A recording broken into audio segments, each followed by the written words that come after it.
Nous allons parler de la percée surnaturelle de Anne. Anne, c'est qui?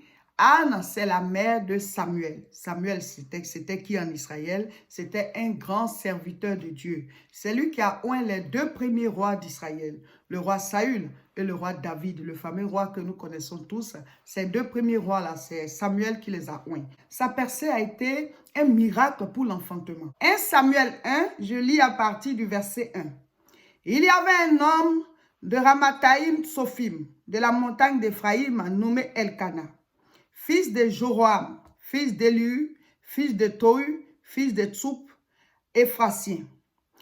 Il avait deux femmes, dont l'une s'appelait Anne et l'autre Pénina. Pénina avait des enfants, mais Anne n'en avait pas. Chaque année, cet homme montait de sa ville à Silo pour adorer l'Éternel des armées et pour lui offrir des sacrifices. Là se trouvaient les deux fils d'Élie, Ophni et Phiné, sacrificateurs de l'Éternel. Amen.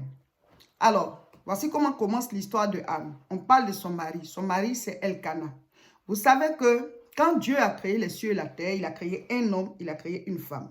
Il a créé Adam, il a créé Ève. Donc, à l'origine, le plan de Dieu n'est pas qu'on soit polygame parce qu'il a créé un homme, il a pris une seule côte et il a fait une femme. Donc, la polygamie n'était pas dans le plan de Dieu. Dieu a créé Adam, il a créé Ève. Il n'a pas créé deux Èves ou bien trois. Voilà. Donc, le plan à l'origine n'est pas de la polygamie.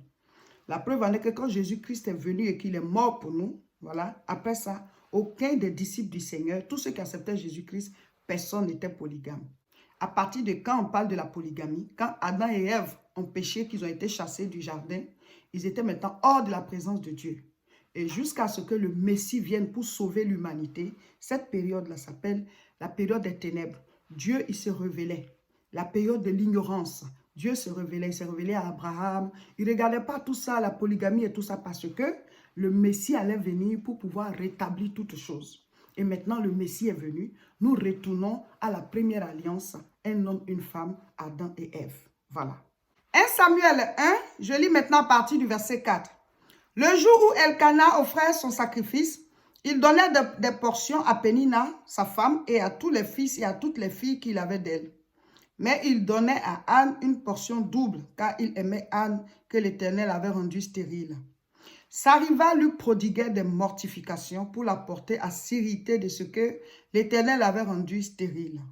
Et toutes les années, il en était ainsi. Chaque fois que Anne montait à la maison de l'Éternel, Pénina la mortifiait de la même manière. Alors elle pleurait et ne mangeait point. Voilà. Avant, quand tu es stérile, on dit l'Éternel t'a rendu stérile. C'est comme ça qu'ils appellent. C'est pas que c'est Dieu qui t'a rendu stérile. Voilà, ça peut être une maladie et tout. Tu as besoin du miracle de Dieu. Et c'est comme ça qu'ils disaient. Voilà. Donc, c'est la manière de s'exprimer d'autrefois. Donc, Anne était stérile. Elle n'avait pas d'enfant. Mais on dit que Pénina la mortifiait. Heureusement que son mari l'aimait. Vous savez, souvent, quand tu n'as pas d'enfant, ton mari aussi peut te mépriser. Mais lui, il n'était pas comme ça. Il aimait sa femme. Donc, on dit que quand ils vont comme ça adorer Dieu, avant, ils devaient faire des sacrifices. Maintenant, on n'a plus besoin de faire des sacrifices. L'agneau est déjà immolé. Mais eux, avant, ils devaient faire des sacrifices. Et ça devait se faire chaque année parce que le sang des animaux ne pouvait pas effacer nos péchés. Ça les couvrait. Donc, l'année prochaine, il fallait encore aller faire. Donc, quand ils arrivaient, ils finissaient de faire le sacrifice qu'ils doivent faire dans le temple. Il y avait d'autres sacrifices qu'on faisait là pour manger. Donc, quand ils sacrifient comme ça, ils donnent des portions à chaque enfant de Pénina, plus à Pénina elle-même. Mais Anne, comme elle n'a pas d'enfant, on va donner à qui? Donc, finalement, il lui donne deux portions en même temps. Ça aussi, ça énervait Pénina. Ça l'énervait. Donc, elle l'insulte, elle se moque d'elle, certainement à l'absence de leur mari. Donc, Anne était tellement touchée. Chaque année, elle ne mangeait plus. Quand on lui donne comme ça sa double portion, ça arrive à les fâcher. Pourtant, elle-même, déjà, on lui donne sa portion, on donne aussi à ses enfants. Donc, tout ça, c'est pour elle, non. Mais non, les doubles portions de l'autre, là, ça va l'énerver encore. Elle va insulter Anne. Oui, tu ne fais pas d'enfant. Et c'est comme ça qu'on insulte souvent les femmes qui n'enfantent pas. Et donc, Anne, triste, elle ne mangeait pas. On dit chaque année, c'était comme ça. Mais, il y a une chose que Anne ne faisait pas. Elle ne mangeait pas, oui. Mais tu es au temple. Qu'est-ce que tu attends? Tu es au temple, qu'est-ce que tu attends? Tu ne manges pas, tu es là, vous retournez. Vous venez dans le temple, ton mari rentre pour faire son sacrifice, et puis il vient, il partage la nourriture, vous mangez, et puis l'autre t'insulte, et puis chaque année, tu ne manges pas, et c'est comme ça. Donc, il y a une année là, Anne s'est révoltée. Elle a pris une décision. Écoutez maintenant. 1 Samuel 1, toujours le verset 8. Elkana, son mari, lui disait, Anne, pourquoi pleures-tu et ne manges-tu pas? Pourquoi ton cœur est-il attristé? Est-ce que je ne vaux pas pour toi mieux que 10 fils? Vous voyez, c'est un bon mari, il a un bon cœur. Il veut consoler sa femme. C'est vrai que l'autre se moque d'elle certainement en l'absence du monsieur. Hein. Maintenant, quand le monsieur lui vient et puis voit que sa femme ne mange pas, il dit, Anne, pourquoi tu ne manges pas? Est-ce que moi, là, je ne vaux pas plus que 10 enfants pour toi? C'est un bon mari, il veut vraiment la consoler, mais ça passait pas. C'est un fils qu'elle veut. Donc, la Bible dit, à partir du verset 9, cette année-là, voici ce que Anne a fait. Anne se leva après que l'on eut mangé et bu à Silo. Le sacrificateur Élie était assis sur un siège près de l'un des poteaux du temple de l'Éternel. Et l'amertume dans l'âme, elle pria l'Éternel et versa des pleurs. Elle fit un vœu en disant, Éternel des armées, si tu daignes regarder l'affliction de ta servante, si tu te souviens de moi et n'oublie point ta servante, et si tu donnes à ta servante un fils, je le consacrerai à l'Éternel pour tous les jours de sa vie, et le rasoir ne passera point sur sa tête. Comme elle restait longtemps à prier devant l'Éternel, Élie observa sa bouche. Anne parlait dans son cœur et ne faisait que remuer les lèvres, mais on n'entendait point sa voix. Élie pensa qu'elle était ivre. Et il lui dit, « Jusqu'à quand seras-tu dans l'ivresse? Fais passer ton vin. » Anne répondit, « Non, mon Seigneur, je suis une femme qui souffre en son cœur, et je n'ai point bu ni vin, ni boisson enivrante. Mais je répandais mon âme devant l'Éternel. » Oh, alléluia. Verset 16. Ne prends point ta servante pour une femme pervertie, car c'est l'excès de ma douleur et de mon chagrin qui m'a fait parler jusqu'à présent. Et Élie prit la parole et dit, va en paix, et que le Dieu d'Israël exauce la prière que tu lui as adressée. Elle dit, que ta servante trouve grâce à tes yeux. Et cette femme s'en alla, elle mangea, et son visage ne fut plus le même. Alléluia, mon frère, ma soeur. On va tirer les leçons. On va tirer les leçons de cette affaire-là. Anne, chaque année, partait avec son mari. Toute leur famille, les 2 femmes, l'autre avec ses enfants, elle est seule, ils s'en vont. Et arrivés là-bas, ils adorent l'Éternel. Ils font des sacrifices et ils font aussi des sacrifices pour manger. On partage la viande, tout le monde mange, ça boit, tout. Et ils reviennent dans leur pays, dans leur ville. L'année prochaine encore, c'est comme ça. Mais chaque année, l'autre femme là se moquait de Anne. Elle se moquait de Anne. Et Anne ne faisait rien. Elle ne fait que pleurer, elle ne mange pas et elle revient triste. Elle pleure, elle ne mange pas, elle revient triste. Mais cette année-là, Anne dit, le temple, là, je vais rentrer dedans. Je vais rentrer dans le temple. Elle est rentrée dans le temple. Elle s'est mise dans un coin. Elle a commencé à parler à Dieu. Le Dieu que nous venons adorer ici chaque année. Je ne rentrais pas. Je restais dehors pour le sacrifice. Je mangeais ou alors je pleurais et puis je retournais. Mais cette année, j'entre dans le temple. Elle priait, elle pleurait. Elle priait, elle pleurait. Mon frère, ma soeur, pleurer hors du temple, pleurer dans le temple, c'est différent. Quand vous pleurez là, pleurez en priant. Pleurez devant le Seigneur. Prenez des temps de jeûne et criez à Dieu. Tu restes là, tu pleures, tu murmures, tu penses que Dieu, du coup comme ça, il va exaucer. Non. La Bible dit, Dieu, il a vu son peuple d'Israël. Il dit, j'ai vu leur souffrance. Mais qu'est-ce qu'il a dit? Il dit, j'ai entendu leurs cris. Donc, je suis descendu pour les délivrer. Moïse, je t'envoie. Je t'envoie avec l'onction pour aller les libérer de la main de Pharaon. Dieu peut voir ta souffrance. Il doit entendre tes cris. C'était le cas de Anne. Tu es stérile. Et puis on dit, oui, l'Éternel l'a rendu stérile. Non, c'est une maladie. C'est quelque chose qui était là.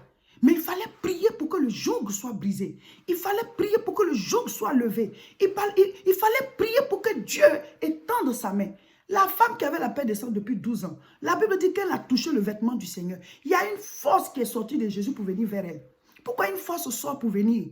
Ça veut dire que la maladie, là, c'était une force. Il y a des forces maléfiques qui viennent s'installer dans la vie des gens pour t'empêcher d'entrer dans une certaine bénédiction, pour t'empêcher d'avoir une certaine percée. Et tu souffres là, tu pleures là, tes larmes coulent. Mon frère, ma soeur, pleurer dehors et pleurer dans le temple, c'est différent. Ça ne veut pas forcément dire que tu vas aller t'asseoir dans une église pour prier ou pour pleurer, mais ça veut dire que tu dois pleurer dans la présence de Dieu. Arrête de murmurer, arrête de prendre Dieu coupable, de le rendre coupable de tes problèmes. Au lieu de mettre Dieu de ton côté, ben, tu fais de lui un adversaire. C'est lui qui m'a rendu stérile. Qu'est-ce que j'ai fait à Dieu? Tu es tout le temps en train de murmurer. C'est le cas de Anne. On dit oui, c'est l'Éternel qui l'a rendu stérile. Mais pourquoi Dieu va te faire du mal? Ce sont des maladies, ce sont des situations, ce sont des démons qui viennent. Le monde est un monde de péché. Donc les démons là sont dans la vie des gens. Mais Dieu dit de crier à lui. Il nous a donné la puissance. Il faut prier. Il faut prier jusqu'à ce que Dieu t'entende. Elle a passé toute une journée en train de ça, dans le temple, dans un coin, en train de parler, tout doucement, tout doucement, tout doucement, tout doucement. Oh Dieu, oh Dieu, oh Dieu, oh Dieu, oh Dieu, oh Dieu, oh Dieu. Elle dit, Seigneur, si tu me donnes un enfant, juste pour enlever ma honte, l'enfant là, je vais venir te le redonner. Je vais venir te le redonner. Alléluia. Dis-moi amen. Oh, elle a fait une promesse au Seigneur.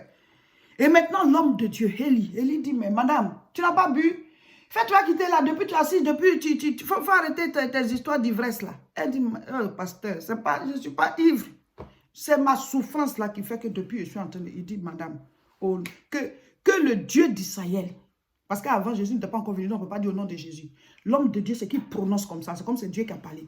Il dit, vas-y, que l'Éternel t'accorde ce que tu lui as demandé. Parce que lui-même était touché par la prière de la femme. Il croyait qu'elle était ivre. Depuis elle assise dans le coin, un moment des choses, il a parlé. Elle dit amen. Elle était déjà heureuse. Parce que l'homme de Dieu a prophétisé que Dieu va lui donner ce qu'elle a demandé.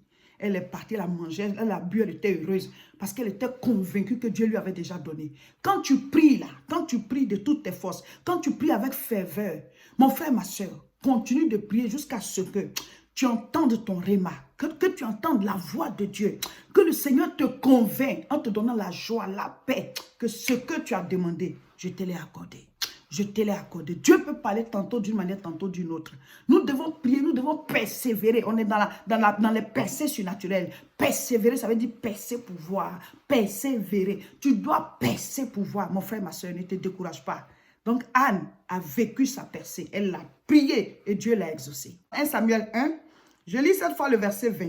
Dans le cours de l'année, Anne devint enceinte et elle enfanta un fils qu'elle nomma Samuel. Car, dit-elle, je l'ai demandé à l'Éternel. Samuel veut dire, je l'ai demandé à l'Éternel. C'est merveilleux. Verset 21, son mari Elkana monta ensuite avec toute sa famille pour offrir à l'Éternel le sacrifice annuel et pour accomplir son vœu. Mais Anne ne monta point. Elle dit à son mari, je vais d'abord sévrer l'enfant et je vais monter. Donc, vous pouvez lire la suite de l'histoire. Elle a sévré, quand l'année suivante, elle a sévré l'enfant. Elle lui a fait une belle tenue et elle est partie cette fois-ci avec l'enfant au temple. Et arrivée là-bas, elle a laissé l'enfant. Verset 24. Quand elle lui sévrait, elle le fit monter avec elle et prit 3 taureaux, un épha de farine et une outre de vin. Elle le mena dans la maison de l'Éternel à Silo. L'enfant était encore tout jeune. Tout jeune, ils égorgeaient des taureaux. Bon, vous pouvez lire tout le reste. Ils ont fait les sacrifices. Avant ils devaient faire les sacrifices. Maintenant, on ne doit plus faire parce que Jésus-Christ, le sacrifice a été déjà immolé à Golgotha. Verset 27. Elle dit maintenant à l'homme de Dieu, c'était pour cet enfant que je priais. L'Éternel a exaucé ma prière que je lui ai adressée.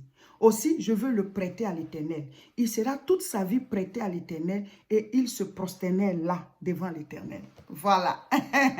Anne, alléluia. Donc, Anne, elle est revenue tenir sa promesse. Quand on fait des vœux à Dieu, là, il faut tenir. C'est comme ça.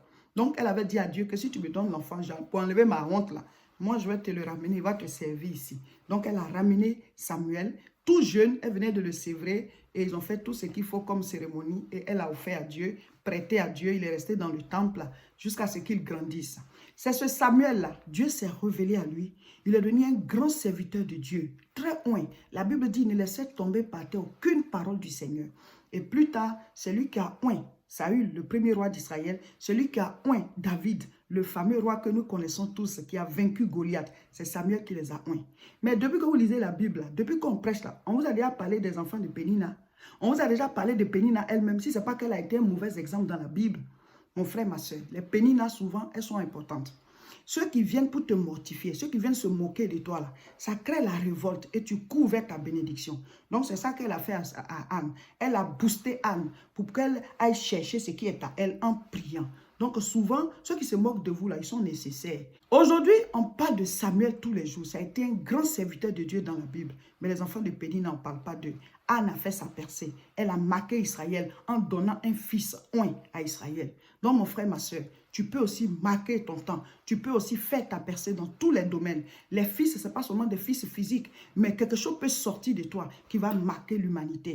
Rentre dans la présence de Dieu. Quelles que soient les crises que tu vis, quelles que soient les moqueries autour de toi, quel que soit ce que tu n'as pas encore obtenu, D'habitude, tu pleures en dehors du temple, mais prends des moments personnels dans la présence de Dieu. Même si on finit le jeûne, prends des moments personnels. Crie à Dieu jusqu'à ce que le ciel t'ouvre et que le Seigneur te donne ton Samuel. Tu vas faire ta percée comme Anne.